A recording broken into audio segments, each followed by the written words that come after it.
volcan, nous avons une sortie du magma sous pression, c'est-à-dire qu'il y a quelque chose qui le pousse et qui l'oblige à sortir. Ici, nous avons une bouteille de limonade gazeuse. Donc pour fabriquer de la limonade, on prend de l'eau, on met les parfums et on injecte du dioxyde de carbone. Ce dioxyde de carbone va être dissous. Alors on en voit parfois un petit peu. Là par exemple, vous voyez des petites bulles parce que ce dioxyde de carbone est repassé à l'état gazeux. D'ailleurs, quand vous ouvrez la bouteille, on entend le gaz qui s'échappe.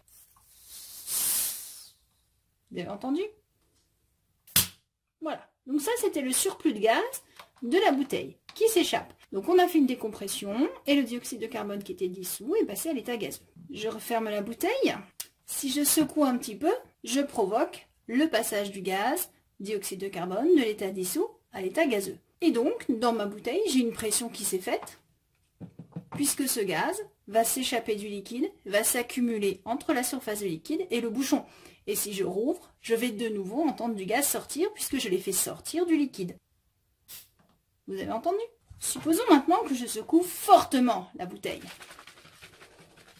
Et là, vous voyez que j'ai beaucoup de gaz. Et si je l'ouvre, qu'est-ce qui va se passer? Oh, vous le savez, vous l'avez déjà fait. Et ben voilà, j'ai une sortie sous pression, j'ai une éruption, là, vous voyez? Voilà, là, voilà. Ben voilà, mon éruption, elle est finie parce que je n'ai plus de pression dans la bouteille.